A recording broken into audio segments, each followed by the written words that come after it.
তাকে দেখতে পায় না। গলা কেটে খুন করে সে। পুলিশের চোখে ফাঁকি দেয় নিমেষে।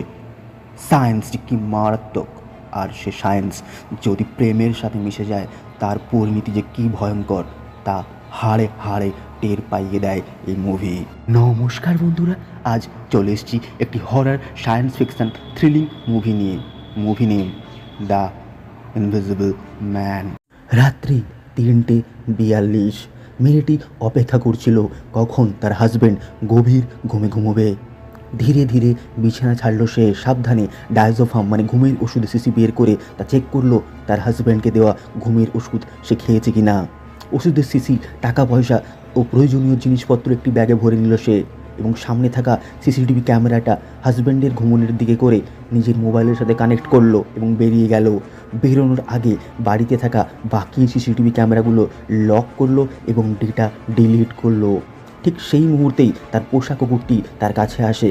কুকুরের গলার বেল্টটা খুলে তাকে মুক্ত করতে গিয়ে কুকুরটি তাদের গাড়িতে টাচ হয়ে যায়। তখনই গাড়ির অ্যালার্ম বেজে ওঠে। মেয়েটি তখনই দৌড়াতে শুরু করে এবং একটি প্রাচীর টপকায় আর জঙ্গল পার করতে থাকে। এই অ্যালার্মের আওয়াজে তার হাজব্যান্ড জেগে যায় এবং ঘরের সমস্ত লাইট অন হয়। মেয়েটি দৌড়াতে দৌড়াতে একটি রাস্তায় আসে এবং যেখানে সে আগে থেকেই তার বোনকে বলে রেখেছিল কার নিয়ে আসার জন্য, দেখতে পায় তার বোন কার নিয়ে সেখানে দাঁড়িয়ে রয়েছে। সে গাড়িতে উঠে যায়। তাড়াহুড়োতে ডায়াজোফাম মানে ঘুমের ওষুধের শিশি ওখানেই পড়ে যায়। তখনই ওর হাজব্যান্ডকে ফলো করতে করতে ওখানে চলে আসে আর মেয়েটিকে গাড়ির দরজা খুলতে বলে। গাড়ির দরজা না খুললে ছেলেটি গাড়ির কাঁচে ঘুষি মারে। তখনই গাড়ির জানালা ভেঙে যায় আর তখন তারা দুজনেই খুব ভয় পেয়ে খুব জোরে গাড়ি চালিয়ে ওখান থেকে বেরিয়ে যায়। এরপর মুভি শিফট হয় 2 সপ্তাহ পর, যেখানে দেখা যায় মেয়েটি তার একটি বন্ধুর বাড়িতে রয়েছে এবং তার বন্ধুর বাড়িতে বন্ধু এবং বন্ধুর মেয়ে রয়েছে। প্রথম কথা, এখানে মেয়েটি ভেতর থেকে খুব ভয় পেয়ে যায়, তাই বাড়ির বাইরেও যেতে ভয় পায়। এরই মধ্যে দেখা যায় মেয়েটির ওই বোন আবার আসে তার বাড়িতে, কিন্তু মেয়েটির বোনকে দেখে খুব ভয় পেয়ে যায়, কারণ যদি তার বোনকে ফলো করে তার হাজব্যান্ড ওখানে পৌঁছে যায় তাই সে ভয় পায়। এরপর সে তার বোনকে বলে, কেন তুমি এখানে এসছো, তোমার এখানে আসা উচিত হয়নি। তখন তার বোন বলে ওর ভয় পাওয়ার কিছু কারণ নেই, কারণ তার হাজব্যান্ড সুইসাইড করেছে। এতে প্রথমে মেয়েটি বিশ্বাস না করাও পরে মোবাইল থেকে নিউজ দেখায় তার বোন তাকে, তখনই মেয়েটি বিশ্বাস করে।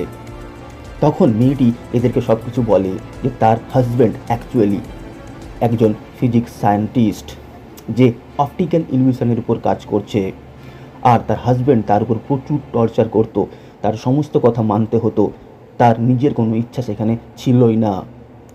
তার হাজব্যান্ড একটি বাচ্চা চায় এখন, কিন্তু মেয়েটি সেই বাচ্চা চায় না, তাই সে অ্যান্টি প্রেগনেন্সি পিল নিত হাজব্যান্ডকে কিছু না বলে। এখন তাই সে বাড়ি থেকে পালিয়ে এসেছে। কিছুদিন পর শিফট হয় মুভি, যেখানে দেখা যায় মেয়েটি খুব হাসি খুশি রয়েছে এবং তার কাছে একটি লেটার আসে একজন উকিলের, আর উকিলটি ছিল ছেলেটির ছোট ভাই, মানে মেয়েটির হাজব্যান্ডের ভাই। উকিলের কথা অনুযায়ী অ্যালড্রিন মানে মেয়েটির হাজব্যান্ড মারা যাওয়ার আগে তার সমস্ত সম্পত্তি ও টাকা পয়সা তার নামে করে গেছে এবং সেই টাকা পয়সা তাকে 4 বছর ধরে মান্থলি বেসিসে দেওয়া হবে, কিন্তু এতে কিছু শর্ত থাকবে। শর্ত এই যে যদি সে এর মধ্যে কোনো খারাপ কাজ বা ক্রাইমে জড়িয়ে পড়ে বা কোনো মাদকতায় ফেসে যায় তাহলে তার টাকা পয়সা সব বন্ধ হয়ে যাবে। মেয়েটি শুনে মেনে নেয় এবং সমস্ত শর্ত মেনে নেওয়ার পর সে সমস্ত ফর্মালিটিস এবং সাইন করে চলে আসে। ওখান থেকে আসার সময় তার বন্ধুর মেয়ের জন্য একটি ব্যাংক অ্যাকাউন্ট বানিয়ে আসে, কারণ সে তার বন্ধুর মেয়েকে $10,000 করে দিতে চায় প্রত্যেক মাসে তার পড়াশুনো চালানোর খরচার জন্য তার প্রাপ্য টাকা থেকে, যেহেতু তার বন্ধু তাকে অনেক সাহায্য করেছে। তার সাথে সে একটি সিঁড়ি নিয়ে আসে যাতে করে উপরে ওঠা যায়, কিন্তু এরপরে তারা বাড়িতে ফিরে পার্টি শুরু করে। পার্টি শেষে যখন মেয়েটি রুমে আসে সে ফিল করে তার রুমের মধ্যে কিছু বা কেউ আছে যা দেখা যাচ্ছে না। পরদিন যখন সে কিছু কাজ করছিল ল্যাপটপে, তখনই তার এমন মনে হয় তার আশেপাশে কেউ আছে। চারিদিক খুঁজে যখন কিছুই পায় না তখন মনের ভ্রম ভেবে শুয়ে পড়ে। কিন্তু কিছুক্ষণ পরেই দেখা যায় তার ঢাকা দেওয়া চাদরটা গা থেকে সরে যেতে থাকে। সাথে সাথেই কিছু ফটো ক্লিক হয়। হঠাৎই মেয়েটি উঠে পড়ে এবং কাউকে দাঁড়িয়ে থাকতে দেখা যায়। পরক্ষণেই সব ভুল, কিছুই নেই ওখানে। এরপর মেয়েটি চাদরটা ওঠাতে গেলে দেখে চাদরটা কেউ পা দিয়ে চেপে ধরেছে। মেয়েটি ভয় পেয়ে যায় এবং চিৎকার করে। তখনই ওখানে চলে আসে ওর বন্ধু, লাইট জ্বালায়, কিন্তু ওখানে কেউ দেখা যাচ্ছিল না। তবে কি ছিল ওটা? কেউ কি ছিল ইনভিজিবল?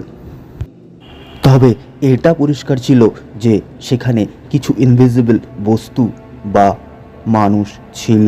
তবে যাই হোক, পরের দিন যখন মেয়েটি ইন্টারভিউর জন্য যায় একটি ড্রয়িং কোম্পানিতে এবং সেখানে যখন সে তার ড্রয়িংগুলো দেখাতে যায় তখন দেখতে পায় তার ড্রয়িংগুলো তার ব্যাগ থেকে গায়েব, কিন্তু সেটা সে আগের দিনই গুছিয়ে রেখেছিল।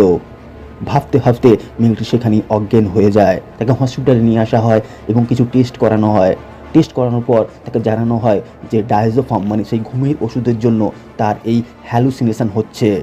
আর তখনই সে তার বাথরুমে সিঙ্কে সেই ডায়াজোফামের শিশি পায়, যা সে ফেলে এসেছিল বাড়ি থেকে ছেড়ে আসার সময়, যা দিয়ে সে তার হাজব্যান্ডকে ঘুম পাড়িয়েছিল।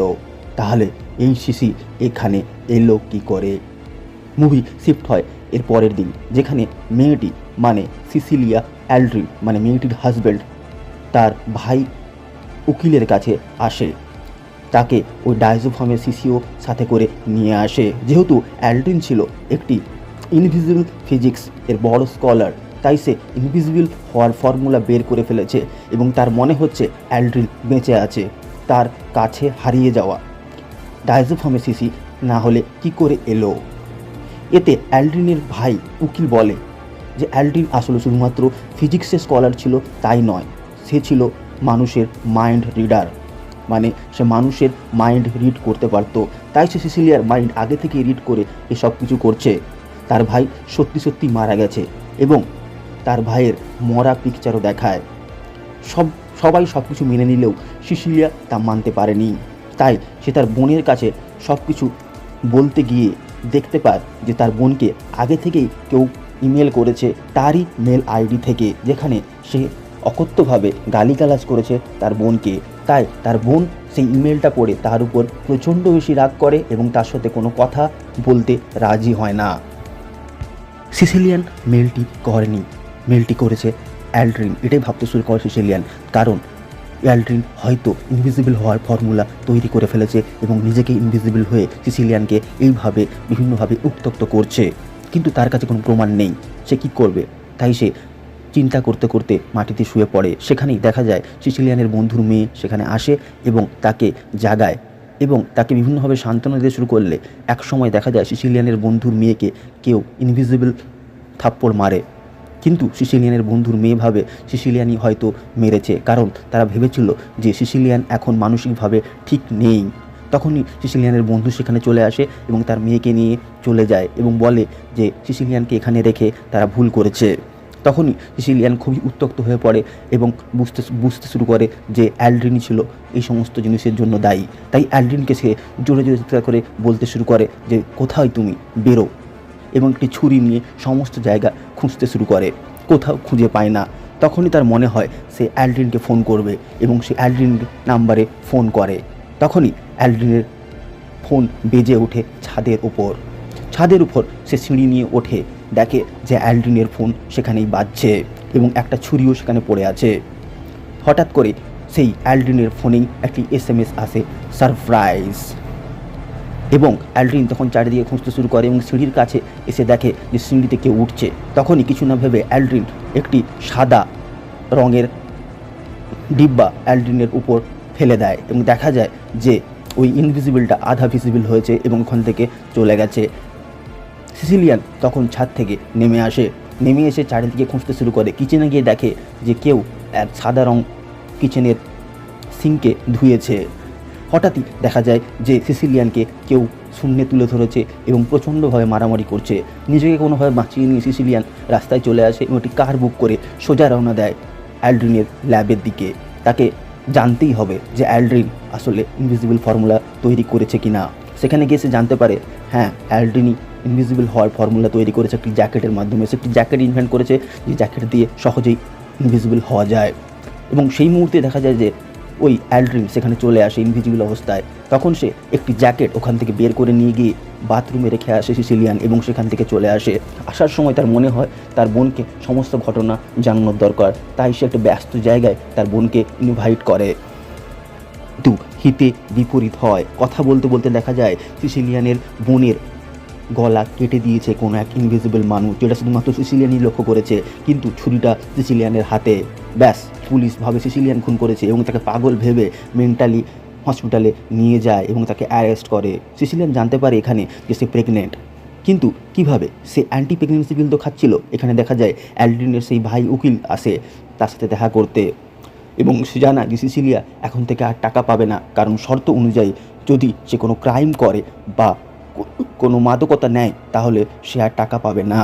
এতে সিসিলিয়া রেগে বলে অ্যালড্রিন বেঁচে আছে এবং সেই সব কিছু করছে, তাই তার ভাইকে স্বীকার করতে বলে। কিছুক্ষণ পর তার ভাই বলে হ্যাঁ, ও বেঁচে আছে, কিন্তু সিসিলিয়ান যদি অ্যালড্রিনের কাছে ফিরে যায় তাহলে সব কিছু ঠিক করতে পারবে। কিন্তু সে আরও জানায় যে যেহেতু সে অ্যান্টি প্রেগনেন্সি পিল নিচ্ছিল, এটা তার ভাই অ্যালড্রিন বুঝতে পেরে গেছিল, কারণ সে মাইন্ড রিড করতে পারে। কিন্তু এতে সিসিলিয়া রাজি হয় না এবং উকিলকে চলে যেতে বলে। উকিল চলে যায়। লুকিয়ে উকিলের কাছ থেকে সে একটি পিন উঠিয়ে নেয় এবং চলে আসে নিজের সেলে চলে আসে। আসলে সিসিলিয়ান একটি প্ল্যান করছিল। সে ভাবছিল অ্যালড্রিন তার বাচ্চাকে এবং তাকে কখনোই মারবে না, তাই সে ভাবতে শুরু করে যদি সেই পিন দিয়ে আত্মহত্যা করে তাহলে তার সেলে ওই অ্যালড্রিন চলে আসবে এবং সেই সময় পুলিশ তাকে ধরে নেবে। এবং সেই অনুযায়ী রাত্রে যখন সবাই ঘুমোচ্ছিল তখনই সিসিলিয়ান নিজেকে মারার জন্য বাথরুমে যায় এবং পিনটি বের করে মারতে যায়। তখনই ওই ইনভিজিবল কোনো ফোর্স তাকে বাধা দেয় এবং সে পিনটি দিয়ে পুনরায় আঘাত করে ওই ইনভিজিবল বস্তুর উপর। তখনই দেখা যায় ওই ইনভিজিবল পার্সনটি আধা ভিজিবল হয় এবং সেখানে তখনই পুলিশ চলে আসে। পুলিশ দেখতে পায় ওই আধা ইনভিজিবল পার্সনটাকে, কিন্তু ওই আধা ইনভিজিবল পার্সন সমস্ত পুলিশকে মেরে ওখান থেকে বেরিয়ে চলে আসে এবং সিসিলিয়া পেছন ছাড়ে না। সিসিলিয়া তার পেছন যেতে থাকে, কিন্তু যেহেতু শেষ কিছু সময় আধা ভিজিবল হচ্ছিল এবং আধা ইনভিজিবল হচ্ছিল, তাই তাকে গুলি করতে অসুবিধা হচ্ছিল। আর সেখান থেকে গাড়ি নিয়ে সে পালিয়ে আসে সিসিলিয়ার বন্ধুর বাড়ি। আর সেখানে মিলিয়ে পেছনে ধাওয়া করে কে? সিসিলিয়ার পেছনে আরেকটি গাড়ি নিয়ে ধাওয়া করছিল। সেখানে পৌঁছে সিসিলিয়া দেখতে পায় ওই ইনভিজিবল ম্যান তার বন্ধুর মেয়ের সাথে হাতাপাই লেগে গেছে। এখন সিসিলিয়া একটি গাড়িতে আগুন নেভানোর গ্যাস নিয়ে আসে যাতে করে ইনভিজিবল ম্যানটি ভিজিবল হয়। তাকে গ্যাস দিয়ে ভিজিবল করে সিসিলিয়া গুলি চালিয়ে মেরে ফেলে। কিন্তু দেখা যায় সেটা অ্যালড্রিন ছিল না। অ্যালড্রিন মানে সিসিলিয়ার হাজব্যান্ড ছিল না, সেটা ছিল অ্যালড্রিনের ভাই সেই উকিল। এদিকে পুলিশ অ্যালড্রিনের ল্যাবে হানা দিয়ে অ্যালড্রিনকে খুঁজে পায় হাত পা বাঁধা অবস্থায়। এখানে বলা হয় যে অ্যালড্রিনের ভাই তাকে লুকিয়ে রেখে বা আটক করে অ্যালড্রিনের সমস্ত কিছু সম্পত্তি নেওয়ার জন্য অ্যালড্রিনের ওয়াইফকে মেরে ফেলার চক্র চালিয়েছে। এই বলে এখানে কেসটি সম্পূর্ণ হয় এবং অ্যালড্রিনের ওয়াইফকে ওখানে ছেড়ে দেওয়া হয়। কিন্তু এই সমস্ত কিছু সবাই মেনে নিলেও সিসিলিয়া বিশ্বাস করতে পারে না। সে ভাবে যে তার নিজের মৃত্যু নাটক করতে পারে তাহলে সে তার ভাইকেও সমস্ত কিছুতে ফাঁসাতে কোনো অসুবিধা হবে না। তাই সিসিলিয়া ফোন করে অ্যালড্রিনকে এবং তার বন্ধুকে বলে যে সে অ্যালড্রিনের সাথে দেখা করতে যাবে। তাই তার বন্ধু একটি মাইক্রোফোন দেয় যাতে করে কী কথা হচ্ছে সেটা শোনার জন্য এবং যদি সেরকম কিছু প্রয়োজন পড়ে সেখানে কুইক পৌঁছে যাওয়ার জন্য। সিসিলিয়ানকে দেখে অ্যালড্রিন খুব খুশি হয়। তারা একটি ডিনার টেবিলে বসে। অ্যালড্রিন বলে যে তারা পছন্দের সমস্ত খাবারই সে অর্ডার করেছে। তারা আবার নতুন করে সব কিছু শুরু করতে চায়, কিন্তু সিসিলিয়া বলে যদি তারা নতুন করে শুরু করতে চায় তাহলে অ্যালড্রিনকে বলতে হবে যে অ্যালড্রিনই সব করেছে, কারণ সে নিশ্চিত এই সমস্ত ঘটনার জন্য অ্যালড্রিনই দায়ী। কিন্তু অ্যালড্রিন কোনোভাবে মেনে নেয় না। তবুও সিসিলিয়ান বলে যে এই মিথ্যে নিয়ে তারা নতুন জীবন শুরু করবে না, কিন্তু অ্যালড্রিন তবুও মেনে নেয় না। তখন সিসিলিয়া কাঁদতে কাঁদতে বলে যে সে তার বাথরুম ইউজ করতে চায় এবং বাথরুমে চলে যায়। তখনই দেখা যায় অ্যালড্রিন একটি ছুরি নিয়ে নিজের গলা কেটে ফেলে। আর তখন সিসিলিয়া বাথরুম থেকে ফিরে আসে এবং দেখে যে অ্যালড্রিন আত্মহত্যা করেছে। পুলিশকে ফোন করে বলে যে অ্যালড্রিন আত্মহত্যা করেছে আর তার রেকর্ড রয়েছে সিসিটিভি ক্যামেরাতে। লাস্টটি আসলে টুইস্ট। বোঝা যায় যে সুইসাইডটা দেখানো হয়েছে সেটা আসলে সত্যি নয়। বোঝা যাচ্ছিল যে কোনো একটি ইনভিজিবল জিনিস অ্যালড্রিনকে খুন করেছে, কিন্তু সেটা আসলে কে? সেটা আসলে সিসিলিয়া। কারণ আগে দেখানো হয়েছিল যে অ্যালড্রিনের তৈরি একটা জ্যাকেট সিসিলিয়া লুকিয়ে এনে রেখেছিল ওয়াশরুমে, আর ফুটেজে দেখানোই হয়েছিল যে ইনডাইরেক্টলি অ্যালড্রিন বলে দিয়েছিল সিসিলিয়াকে যে তার সমস্ত প্ল্যান তারই ছিল এবং সিসিলিয়াকে নিজের কাছে নিয়ে আসার জন্য। আর কি, তখন সিসিলিয়া প্ল্যান করে বাথরুমে যায় আর ইনভিজিবল স্যুটটা পরে অ্যালড্রিনকে মেরে দেয়, যাতে করে সিসিলিয়া এই অ্যালড্রিন নামে বাজে লোকটা থেকে নিজেকে মুক্ত করতে পারে। ভিডিওটা কেমন লাগলো তা জানার জন্য কমেন্ট করতে ভুলবেন না। আপনাদের একটি কমেন্ট আমাকে মোটিভেট করবে আরও নতুন নতুন ভিডিও বানাতে। নমস্কার।